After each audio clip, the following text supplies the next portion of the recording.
Don't miss out on exclusive Dragon Ball Figuarts and a free shipping campaign for the end of November at Premium Bandai at the link in the description.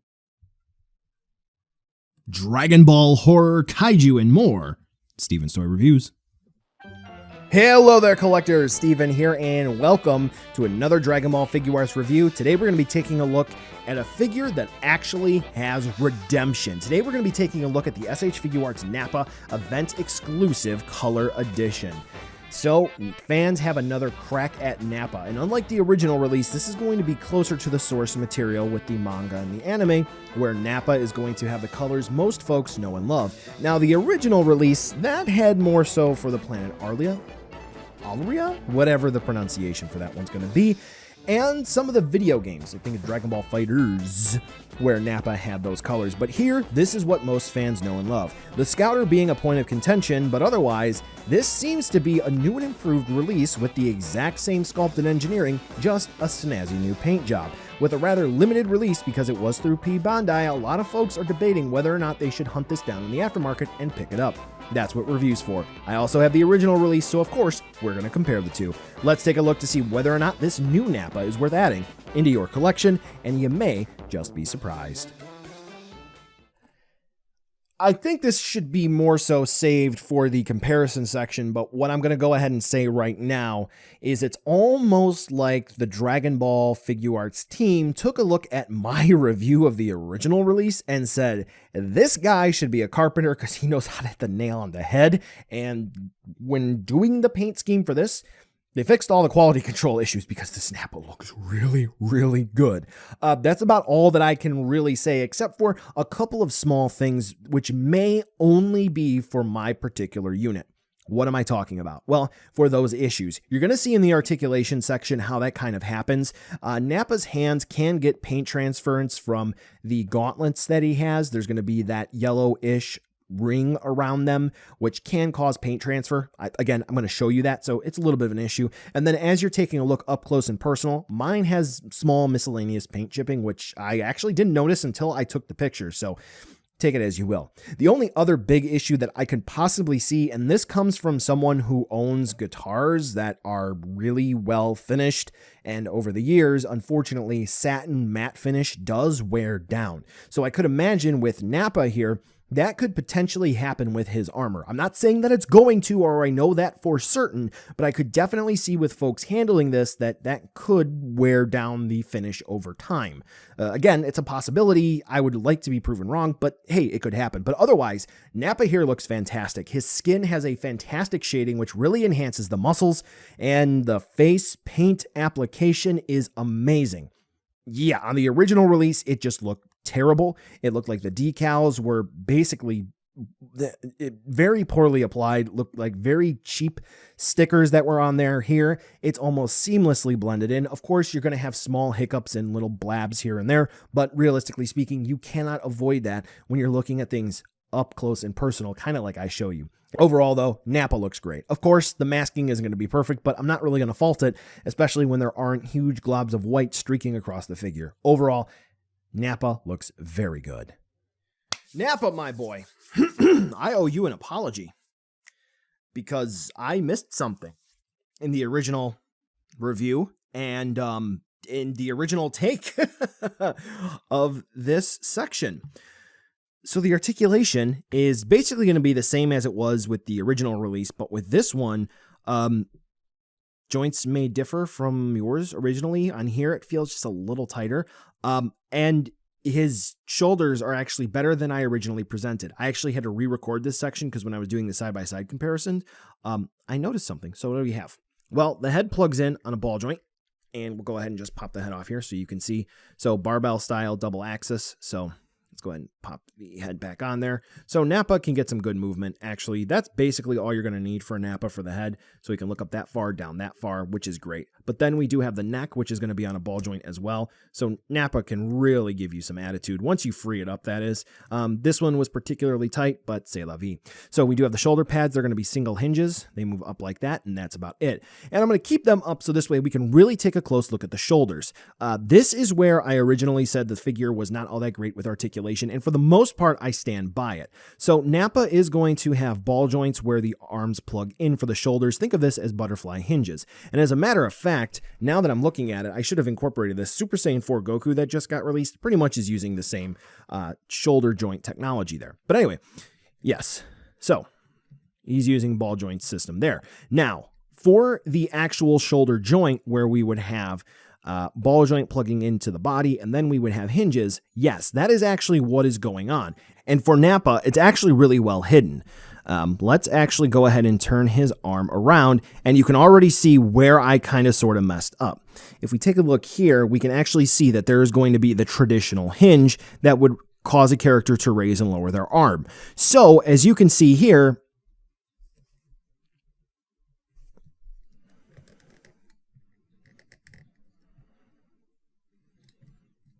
Nappa can T-pose. Just adjust the bicep swivel. I don't know why I didn't think of that, but yes, he has a bicep swivel and double hinge elbows. Let's go ahead and pop the shoulder pads back up. Yep. So, yeah, boo-boo on me. I will take 100% credit for that. I don't know why I didn't think of that, but yeah, that is going to be the case here.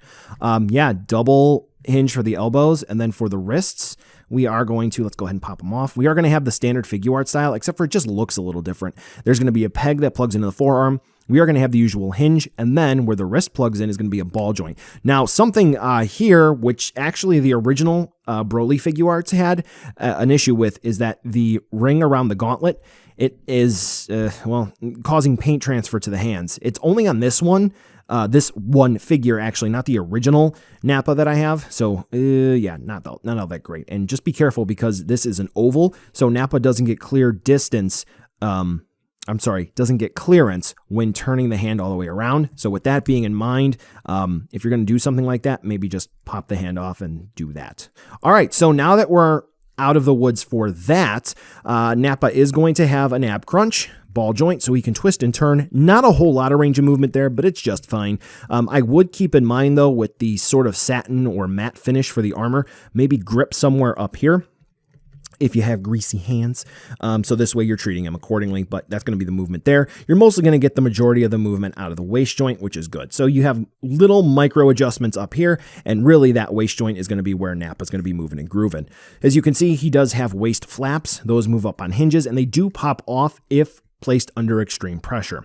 For Nappa's hips, we are basically going to be using 1.0 style hips where we're going to have pull down hinges, which is pretty cool. And then we're going to have ball joints, which this is what it seems to be the case anyway. Ball joints that are going to plug into this part here, which is going to be a sculpt, and then that seems to plug into another ball joint into the legs. I could be mistaken, and that's just one solid fluid connection, but that doesn't seem to be the case. If someone knows for sure, please comment down below. But regardless, we are going to have thigh swivels, or effective thigh swivels, which is good. We're going to have double knee hinges, and then for the ankles, we are going to have what appear to be swivel hinge combos, which basically means we're going to get the usual ankle rockers, and we're going to be able to kick the foot forward and back like that. And on this one, compared to my original, the toe hinges actually work. So with that little discovery of Nappa actually being able to T-pose, this figure completely opens up for me, and it is significantly better. I really do like this figure so much more now.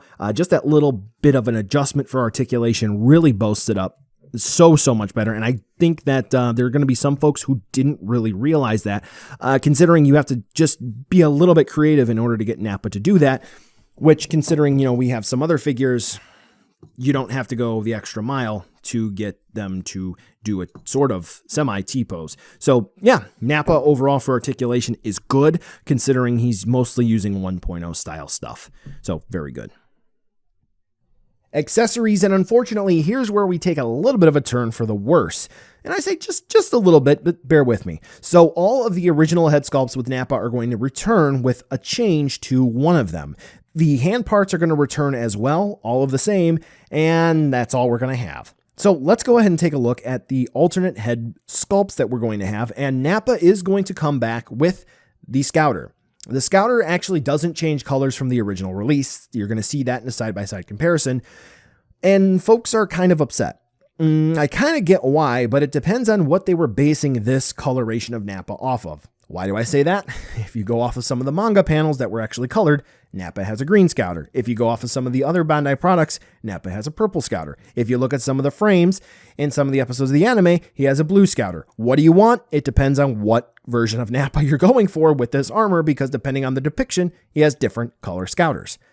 Anyway, Nappa is going to come with a yelling face where his eyes are facing forward, and yes, he is going to come with another alternate head sculpt where he's going to be looking off to the side, but here the eyes are changed from the original. In the original, he's looking to his right. Here, he's looking to his left. Now, for the alternate hand parts, Nappa is going to come with his sort of fingers curled up, and actually, if you couple these with the face where he's looking off to the side, he kind of looks a little spooked. Yeah, I already kind of did this with the intro shot, but anyway, yeah, pretty fun here. And he's going to come with his Specium Ray hands. Shoutouts to Ultraman. Of course, he is going to come with his big boom hand, and he's not going to come with an effect part for that. You know, the one where he flicks his fingers up to the sky and he causes a huge boom, most particularly in Dragon Ball GT. That was probably the strongest Nappa's ever been, and then Vegeta just ends him in the next frame he does that. Anyway, that's all Nappa's coming with. Now, if you think back to the original release, we did have an effect part, and I believe he came with a support stand there as well. So I get that whenever they do a repaint, a premium color, or an event exclusive, they do change up the accessories. And it's very clear here that they change the eyes. And the Beerus that came out in this set as well, I say set for collectively all the event exclusives for this time frame.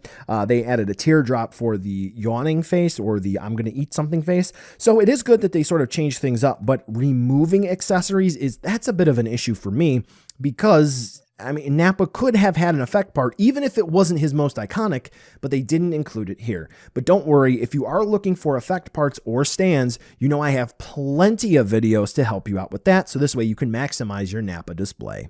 Now, here's a size comparison, and this has always been an issue with the figure in and of itself. A lot of folks have said that Nappa's undersized. I'm going to be honest with you, I think Nappa is just fine, but that's my own personal preference. If he was bigger, yeah, I'd be cool with that, but myself, yeah, I think he's just fine for the shelf. But again, if they decide to do a renewal for Nappa and make him bigger, hey, I'll go ahead and pick that up as well. And of course, here's what you've been waiting for, a side-by-side comparison with the original release. And like I said, this blows it out of the water. Now, of course, you may be wanting to get the original release just for the coloration of the armor, but in terms of quality control, the application for the decals and the paint on the face, the overall quality control, the event exclusive color edition is so much better than the original. To cover something I'm going to say in the outro, this one basically, aside from the effect part, beats the pants off of the original release. So if you need to choose one or the other, I don't know what aftermarket looks like for Nappa now, considering we have two choices on the market. If you got to pick one or the other, this is going to be the one to get. So with that, let's go ahead and slide on over to the outro. Buy now, skip, or wait for a deal. Overall, in terms of quality control, Nappa does have a couple of small things here and there which may vary from unit to unit, and it does come with the brown box, so until you open it up, you're not really going to see what you may get, if you may get a dud. I don't think there's going to be dud. I haven't seen any widespread reports, but c'est la vie. Now, the articulation, just because I decided to open my third eye, I realized that, yeah, Nappa actually can achieve some poses that you may originally not have thought that he could have done. Admittedly, you have to think a little bit, but he can do that. So kudos to Bandai on that, and boo-boo for me for critiquing it and saying it wasn't all that great. Now, for accessories, yes, we do have two removed from the original release, and we have one slightly changed. The change doesn't really matter because it's still mostly the same, but removing accessories and I think slightly increasing the price from the original release, that's not all that great. However, think back to how far away the original release was from this, and inflation, I guess it's kind of justified. But at the end of the day, we still have removed accessories, nothing to make up for it. That being said, this is a fantastic release, and if you're looking for a more so source material accurate Nappa, but depending on what source material you're looking at, this is a good release, and you should definitely consider getting it. Well, collectors, that brings us to the end of the video today, and I just wanted to take a second to thank you so much for watching. Now, you've heard a lot from me. I'd like to hear a little bit from you. Drop in the comments down below whether or not you liked it, you hated it, or maybe you were somewhere in between. I also want to take an extra second here for a nice, humongous thank you to all the patrons for SDR over the last month who have really helped the channel grow into what it can be today. So to all of you, 2 big thumbs up. Thank you very much. And now the end card should be popping up, which will give you a few clickable links, like maybe to subscribe or head on over to my Patreon, or some short URLs like to my social media or to my Teespring store. There's also a video I hand selected for you, so if you want to watch another STR video, I hand selected some good content for you to watch, so definitely check out that video. Thank you again so much for watching, and I'll catch ya in the next video.